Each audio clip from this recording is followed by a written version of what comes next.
Use the old phone book trick. All right, let's present myself and say, hey there, beer tubers. Welcome back to Greg's Beer Analysis 101. Your host, Mark Wellstar. There we go. We've got a panel with us tonight, obviously, but we're going to go down and tell you that just a last minute change. We're not doing Beer to Zeus this week. We are going to do Oktoberfests and bring your own beer version of Beer Analysis 101 just because one of us is getting the beer but didn't get it in time for the show today. But we got some lovely Oktoberfest beers to us tonight, so we're going to, which I've opened up to interpretation because of the short notice, to include like German lagers, like harvest ales, festival beers, blah, blah, blah.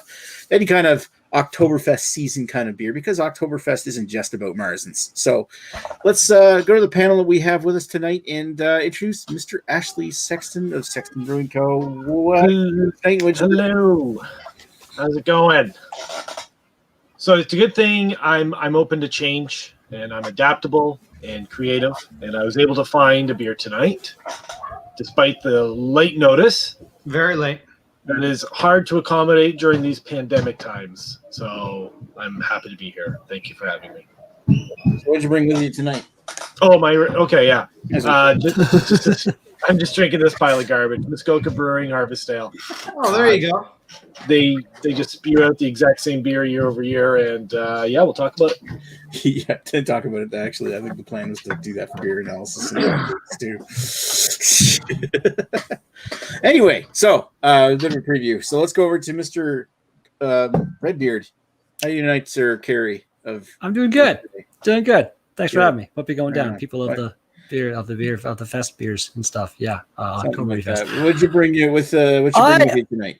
I'm kind of in the same boat as Ashley. I got something by the same brewery, but this is something that I don't think they have released year after year. I think this is the first time. This is some Munich to my ears Festbier, also by Muskoka, and this is coming in at 5.5% ABV, and it's got pretzels and steins and looks like little accordion or weird kind of means it's authentic. Curved penis segments in it. Yeah, not really huge on Festbiers myself or that style, but I don't hate them. They're just generally not something I'm really all about. So this should be interesting. This is best before January 6th. So fresh, maybe? I don't know. Stupid Muskoka. Right on. All right. Mr. Three-Layered Nick, aka Greg. Oh, hello, Nick. How you doing tonight, Greg? And what did you bring with you? So first of all, I want to say hello. I'm doing great. My fault we're not doing Beard of Zeus because I didn't get to Redbeard on time, although I think it's already at his place. We got there today. We could have. Yeah, but the important thing to think here is that Nick tasked me with it, and he shouldn't have done that. So, Nick, this is on you. On you. And you had like 2 days to send it. Nick, you know I don't work fast. I'm a very slow man. Water under the bridge. We'll do it next week. So already we know what next week's beer is. Okay, Nick, I'm not mad at you anymore. And then I brought Oktoberfest from our friends at Black Oak Brewing, which I've got proper glassware for, and it has a crack in it, so I may accidentally die tonight as if I ingest a giant piece of glass, and then you'll have to have my funeral next week. So again, Beard of Zeus will be delayed another week. Oh, well, your funeral wouldn't be next week if you inhaled and ingested charred glass like that. It'd be like in a couple weeks' time when you finally bleed out. Oh, wow. Wow, my death is going to be so painful. Jesus. I know, right? It's like Iron Man, kind of. A little bit. Then maybe I can become a superhero and build a suit in a cave. That would be kind of cool. You get October. But those plans, they've brought out every year ever since I've been drinking their beer. So it's an old beer, and usually pretty decent. We'll see if it is today. Yeah. Kind of curious myself. All right, let's go introduce the beer that I brought with me, which is from Erdinger, actually a German beer from Erding, Germany. This is their Oktoberfest. Hefeweizen. Yay. What's it actually say in the back? It's bottle fermented too. Yeah, it's fancy shit, I guess. So right. fancy, man. Whatever. So I might as well actually talk about the history of Oktoberfest while I'm doing this, just because I already had one of these written from the time that we did the beer analysis on Polliner Hefeweizen. So in 1810, a number of breweries, such as Polliner, were selected to brew special beers for the occasion of the marriage of Crown Prince Ludwig, later King Ludwig I of Bavaria, to his wife Princess Therese of Saxe-Hildburghausen in October of that year. The citizens of Bavaria were invited to attend the event, which was held in the fields in front of Munich's city gates. In honor of the occasion, the fields in which the celebration were held were named Theresienwiese, translated Teresa's Meadow, in honor of the crown princess, a name later shortened by the locals to. So now you know the origin of the name, the German name Weisen. For example, the beer that Polliner chose to brew for the occasion was a Marzen, translated March, a malty beer brewed in the spring, reaching peak flavor in the autumn months of October. In honor of the occasion, the tradition of a festival for the public, which I think I skipped the line here.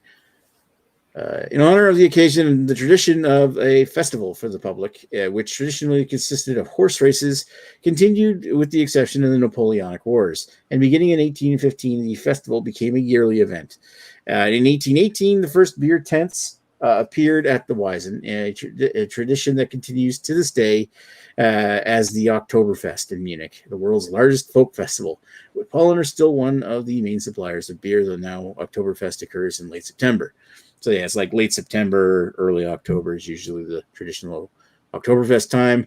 And to add to this, the first time that it's actually been canceled is this year, because they did not have an Oktoberfest this year, but we can still party. So let's get down to the beers that we've got. So I'm going to start with Ashley and say, I'm going to guess you said you had a history for this beer. So. Yeah, I've checked my Untapped. I had it in 2017 and 2018, and I think based on my experience in 2018, I decided not to have it in 2019. But here we are. I skipped a year. Yeah, and actually before 2018, I remember having this in bottles a few years before that because I would still use those bottles for homebrew. So at some point they did away with the bottles and went straight to canning, blah, blah, blah. So I've actually had this a few times, but I do not recall having it last year at all. Cool story, bro. Should I talk about it? There's a little preamble here. Okay, we'll go for it. Yeah, Muskoka Harvest Ale was our brewery's pioneering venture into our limited run beers, dry hopped and brewed using hand-selected Ontario ingredients. This ale has a rich malt backbone and a subtle grassy character reminiscent of the freshly cut harvest. It's our way of celebrating another prosperous growing season. 6.7%. I can't remember what I paid for it. Probably $3, like $3.50, something like that. Nice. That's it. All right. That's all I got.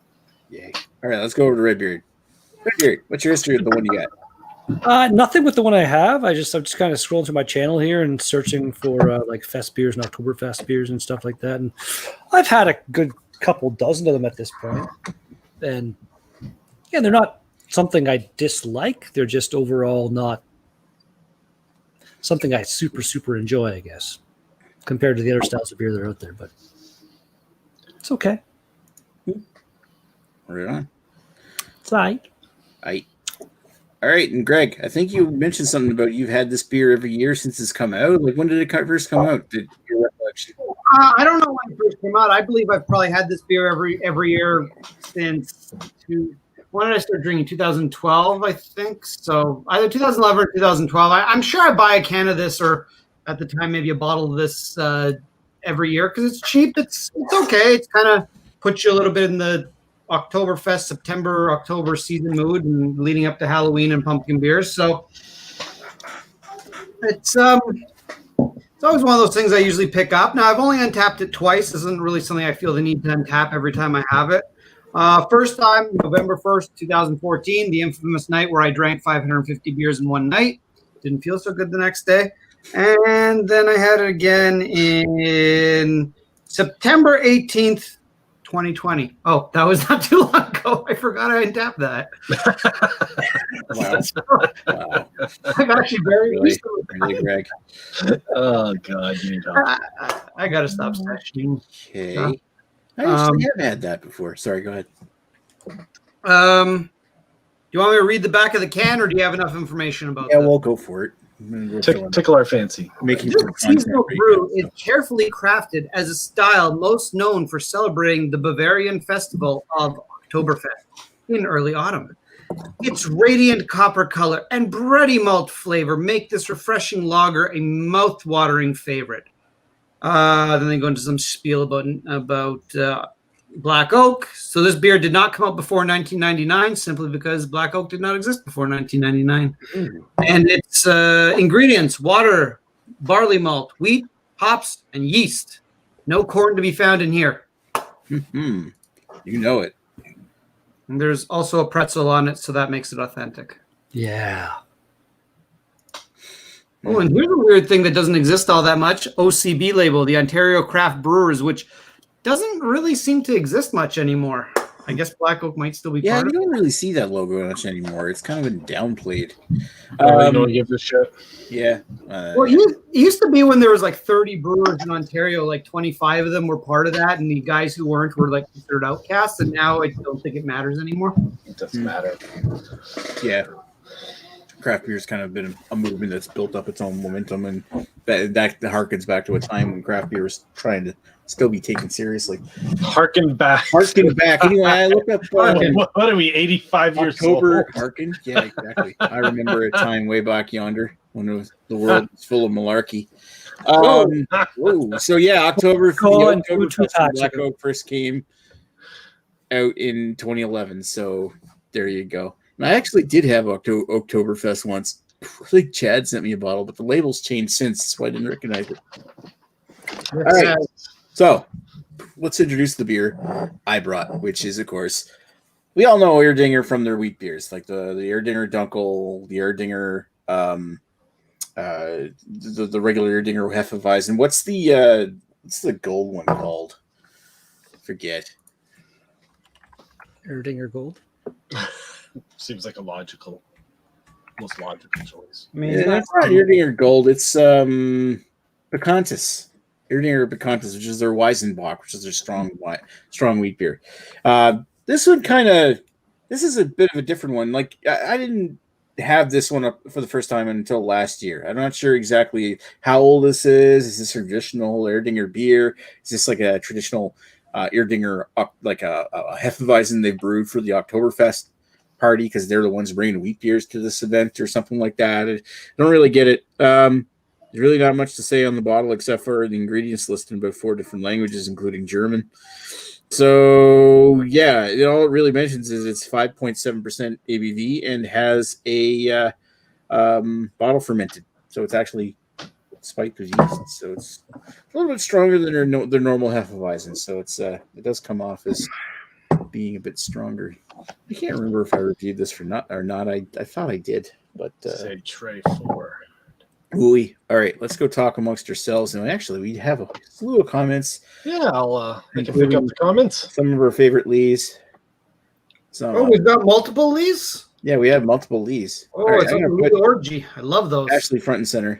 Yeah, so I asked everyone what they're drinking before they were even here, and then they showed up.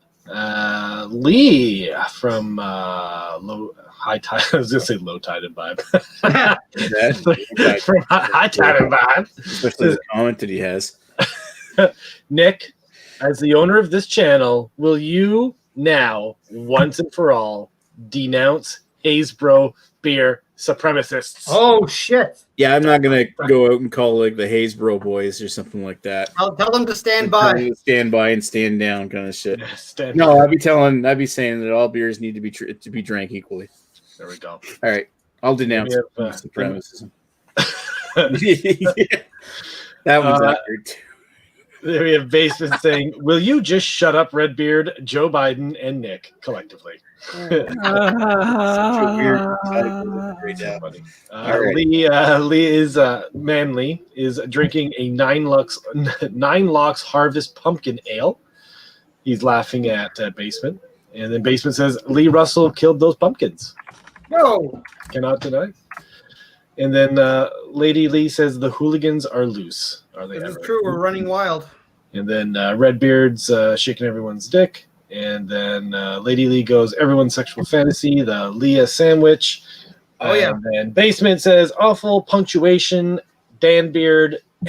and then Nick was, "Oh, you just, yeah, I'm not even going to repeat that one." You just Pure beer on these. God damn it. Never mind. Anyway. Dear And Joe. here we are Mhm. with 8 watching. Hello, everyone.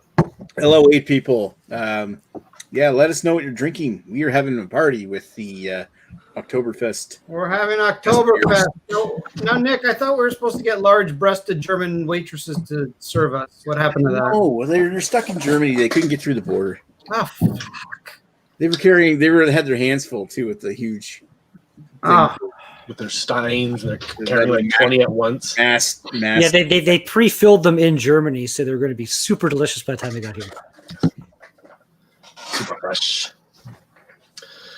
Oh, and then Lee's going on.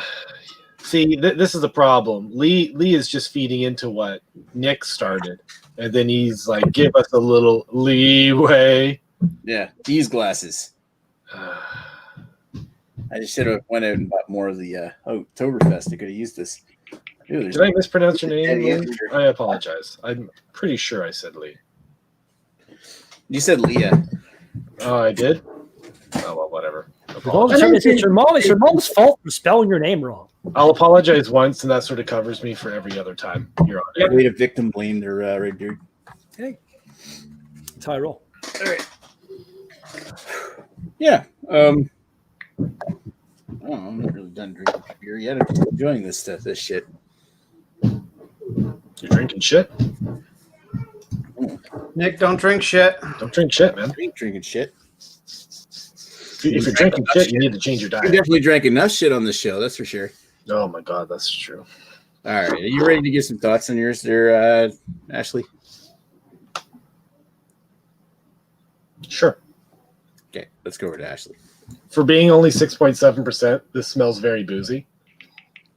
And I think a lot of it has to do with the fact that the hops are very muted on this. I'm wondering if they actually followed the true harvest type of theme and actually used wet hops, which are a little bit trickier to use when you're brewing beer. No idea what the alpha acid is. You have to add way more wet hops versus dried hops to get the flavors that you're looking for. And they don't list what hops they're using, only that it's all Ontario ingredients. So that's limiting you to, like, your classic C hops and a lot of, Centennial, Cascade, Chinook. You're not going to get any of the fun tropical hops or anything like that. So yeah, that's the aroma. I'm actually just getting a little bit of like a bready malt character and then some booze, which is a little surprising since as I mentioned, it's only 6.7%.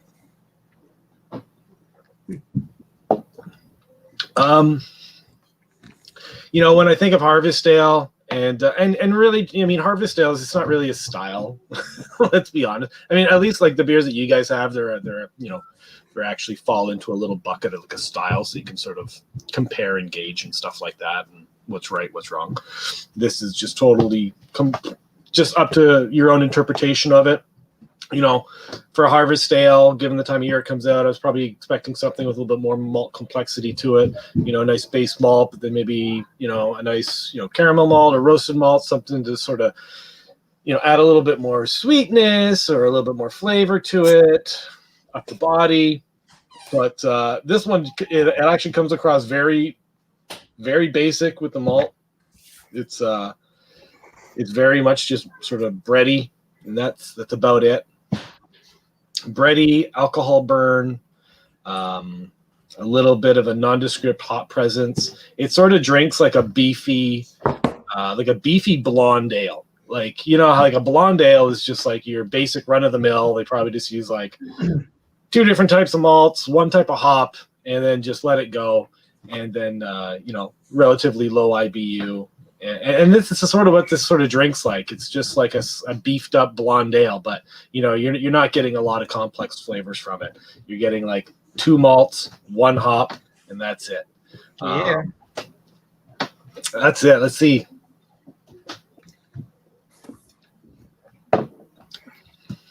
Yeah, it's not really like overly inspiring. It's not something I would go out and buy multiples of. I can see why I didn't pick this up last year, to be completely honest. So it's drinkable. It's going to get you to where you want to go, but you probably just wouldn't want to drink many of them. So yeah, so for personal preference, I'm not even going to give this a style because a harvest ale is not really a style.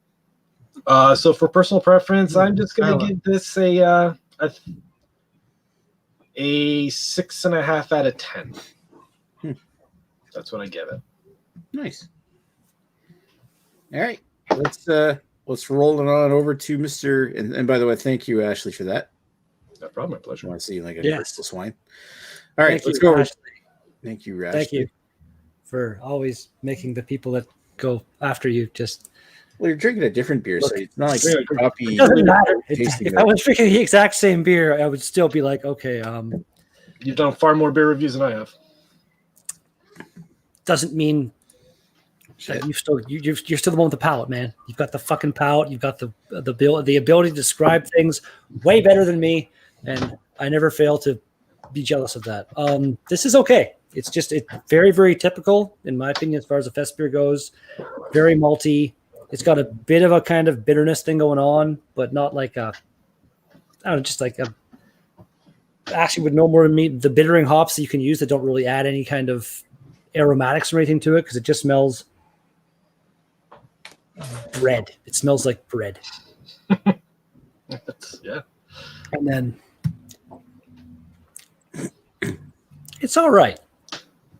Again, this is the style. It's generally just not something I'm a huge fan of. For the style, I give that like an 8. I think it's pretty typical from what I've had. And enjoyment, 6.5. What's the ABV on that, Kerry? 5.5. 5.5. Thanks. Very much looking forward to next week. That was supposed to be today, kind of thing. Yeah, well, at least you'll be able to partake. We like to include I everyone. might have to Just work, don't- but if I am don't- working, I will sick. definitely be pre-recording that one for the. Yeah, you better. You All need right. to do your job. Yeah. He's Oh, right. hi. All right. Hey, Greg. Oh, you want me to talk about my beer? Okay. Hey, you might as well talk about your beer. Well, you may be shocked to know that also, like Ashley Sexton, I do not know the alpha acid in this beer, nor do I know the hops or anything about this beer. I know it's bready, biscuity, malty, all those nice flavors you expect on Oktoberfest, or in this case, an Oktoberfest. So it's a pretty malt forward beer. I mean, it's just really a lager that's just a lot more kind of more grainy and sweet, although it's not too sweet, which I like that. And as it warms up, I'm getting a little bit of chocolatiness from it, which I often get from this style. It's like kind of a dark chocolate, so that's kind of weird. But yeah, it's not going to blow your socks off, but it's a good example of the style, and it's probably better than a lot of them because a lot of them are just sickly sweet, and I don't want to drink them. This one I could drink a few of and not be too upset about. And plus as a pretzel, I like pretzels, so that gives it an extra half a point. So I'm going to go 8 for the style and personal enjoyment. It's a 7 if I'm in the mood for this kind of beer. I know it's a little bit cheating, but it's like, how often am I in the mood for an Oktoberfest? Probably around late September, early October. You're probably right. I have a couple, and then I'm like, the style's not that good. Let me have a couple wet hop beers, and then right on to pumpkin beers. Except this year we don't have any good pumpkin beers. Or very few. And we actually don't have any good wet hop beers either. I haven't seen any. There's a few decent ones coming from GLB, but not accessible. Yeah, but they're like ones that you can only get at the brewery. Yeah, but I don't know. Maybe they're late this year. I don't think I've seen any wet hop beers, harvest beers this year. I have a question for Ashley Sexton. You kind of lose me with all your smart guy talk. Now, I always remember the Harvest Ale as sort of being an IPA. Is it still sort of in that style, or is it not in that anymore? I don't know. Again, to me, a Harvest Ale, it doesn't really fall under any classification with the BJCP. So it's just sort of whatever the brewer wants to make, really. Oh, okay.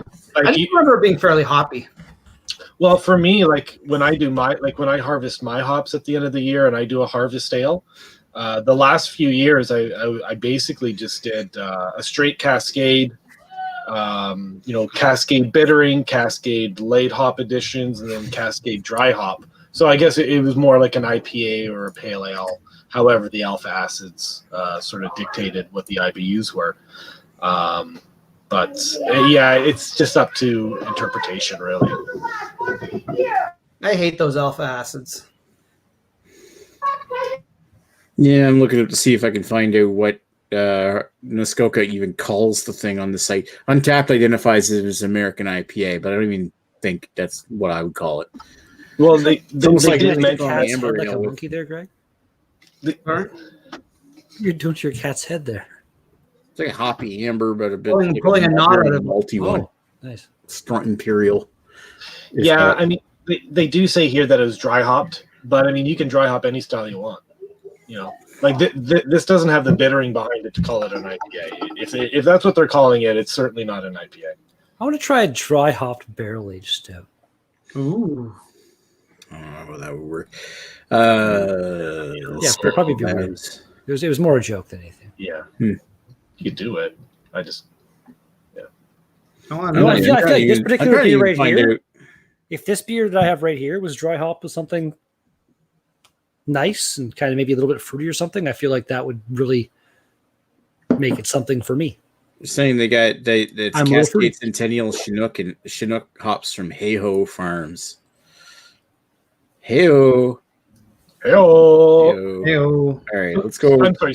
So Ontario Strong Pale Ale. That's hop? what they call it. It's Cascade Centennial and Chinook, but I think you said sea hops anyway. So yeah, that's what sea hops. Yeah, all three of those are sea hops. Mm-hmm. All right, let's go over to moi, and I can talk about my beer that I brought with me. So I'm kind of thinking of this one as kind of like a Hefeweizen. It's got to be definitely better than their standard Hefeweizen they have, because I find like the Erdinger Hefeweizen a bit on the bland side. There's quite a bit more clove, quite a bit more banana into this thing. It's a bit earthier. There's also a bit more of a cardboard note.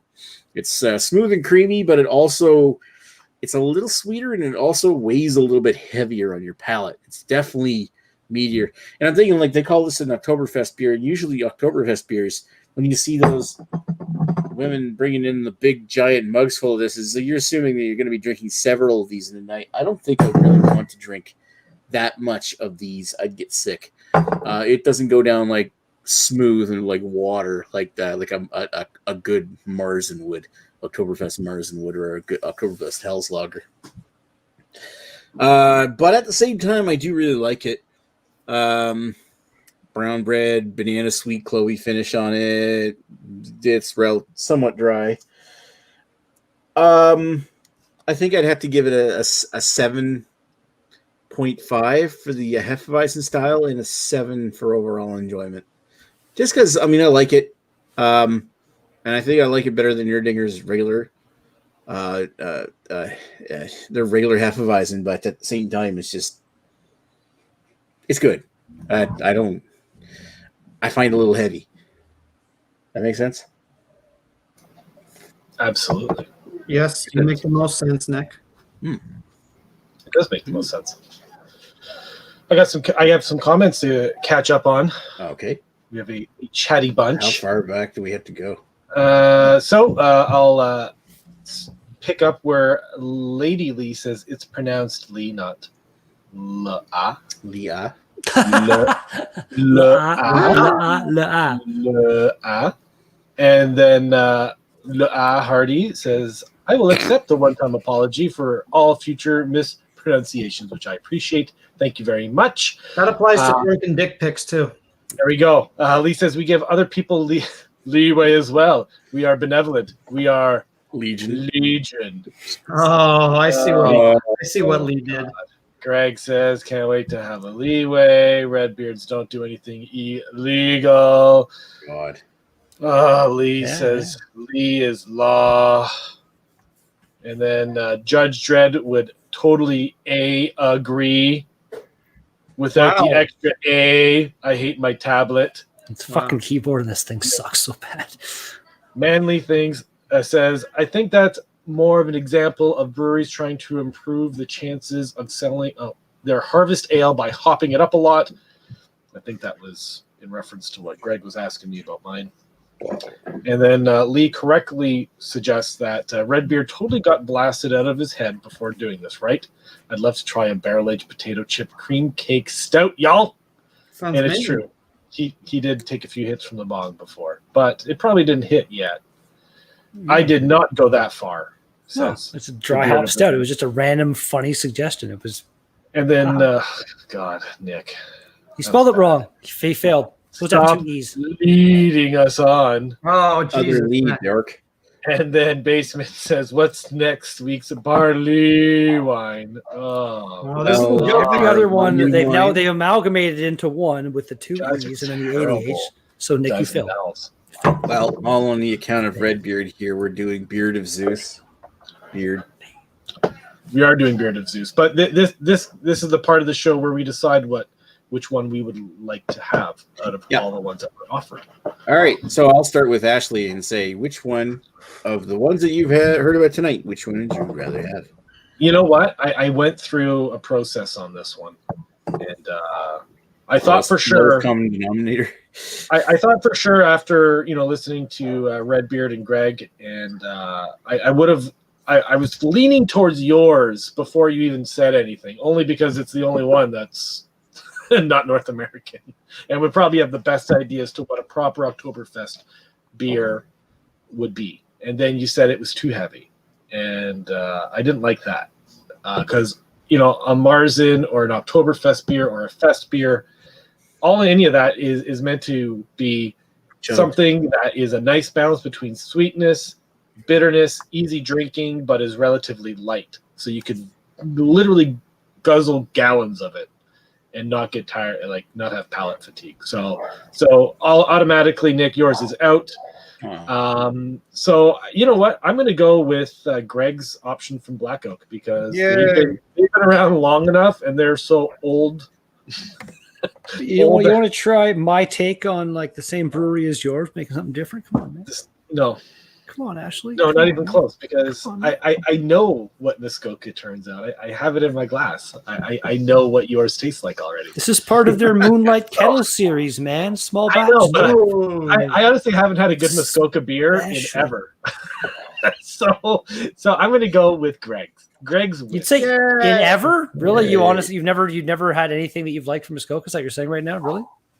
I feel like that's not true. I'll circle back on you on that one. We can discuss later. Okay. But tentatively, I've probably never really overly enjoyed many Muskoka beers. That's all I got. All right. Let's go over to Festbeerd and say, which of all the beers here tonight, which would you rather have? I'm also going to go with Greg. Just because, I don't know, I've never had anything from that Erdinger beer company that I've been super impressed with. I've only had, I think, maybe one or two beers by them in my life, but I don't know. And Black Oak, they're 10 bitter years, and they've got a couple of beers I can't think of on the top of my head, but they make some pretty decent stuff. So they're not known for their. I'm regardless of whose beer out of the four I'd try right now, I wouldn't be. Again, this style just really isn't something I'm all about. So. Gimme. I've had the Harvest Ale from Muskoka. I know that's something I wouldn't gravitate towards. So honestly, I said Greg, but I'd take Nick's too. I don't really care. He doesn't care. He'll take either one. Don't care. I think Greg got did both of them and fucking cuvee that shit. Yeah. Hey, we'll high five in the middle. Right. Cuvee. Speaking of in the middle, Greg, Hi. what do you think? What do you of all the beers tonight? Which one would you rather have? Well, I'm gonna have to say I've had Harvest Ale. I don't think it's as bad as Ashley thinks it is, but I also haven't had it for a while, so don't know. Maybe it's very different than it used to be. I always remember being quite a bit more hoppy than Ashley seems to be describing it. Redbeards I probably will try, but again, I'm not super enthused by Muskoka products, but I'll try it if I see it on the shelf. It's got a pretzel on it, so worth trying. And then that leaves us with our good old buddy Nick. And as usual, his bottle's a little bit bigger than the rest of ours. So size does matter. And, I think that's based on that, I'm going to go with I'd like to try Nick's because it's just a little bit more filling than the rest. Of course you would, Greg. That's my theory. All right, and of all the beers that we've had tonight, the one that sounds the most interesting, I'm kind of curious about the one that Redbeard's got, just because I've never had it before. But again, there isn't really a lot from Muskoka that's all that interesting. I've had the one from Black Oak before, but I don't remember it well at all. So it's a toss up between Redbeard and Greg's. Muskoka Harvest Ale, I've got one sitting in the fridge, so fuck that shit. Why don't you have it tonight afterwards? Have it What? tonight. Have it Yeah. tonight. There's no better time than right now. Maybe. I was thinking of having this after this, but Everybody stay tuned for the Yeah. after chat. Yeah. Woo! all righty. So I think There's a few more comments to wrap up. Where are we? Lee loves the barley wine comment. What's next week's barley wine? Haha, love it. I think we should change the whose beer would you like to try to whose cork would you like to smoke? I'm pretty sure that's what Just a this is suggestion. for. Just a Weird suggestion. things come out of Jamie's keyboard sometimes. I don't know. No, it makes perfect sense. okay. Yeah, sure. Well, if that, it's always going to be Nick then. I'm just saying. All Nick's right. got the most smokable cork. That's gross. True. As much as Sure, you light it talk, up. your nose big enough. Anyway, all right. So I think we're done here. I want to thank Lee, and Jamie for being in the comments. Who else do we have tonight in the comments? I think that was it. Well, Ashley, of course. Yeah, Lee and Jamie. Thank Lee Squared and Jamie. Yeah, Jamie Squared. Squared. Lee squared. Lee on Lee action. And of course the rest of us, Ashley, Redbeard, and Greg. Thanks for coming on. And so tune in next time. The 8 viewers that we have now, tune in next time for next Wednesday night, same bat time, same bat shit crazy channel. For Beer to Zeus from Great Lakes Brewing. So apologies we didn't get that tonight, but hey, Redbeard's got the beer now as long as he doesn't have to fucking work next week. Blame Greg. I'm pretty sure we can get him fired by next week. I'm sure. Peanut? All right, penis. All right, yeah, we'll talk to you guys in a bit. We'll come on maybe with the next guy, blah, blah, blah, blah. You know the drill. Cheers. Thank you for watching. Talk to you later. Good night. Nick.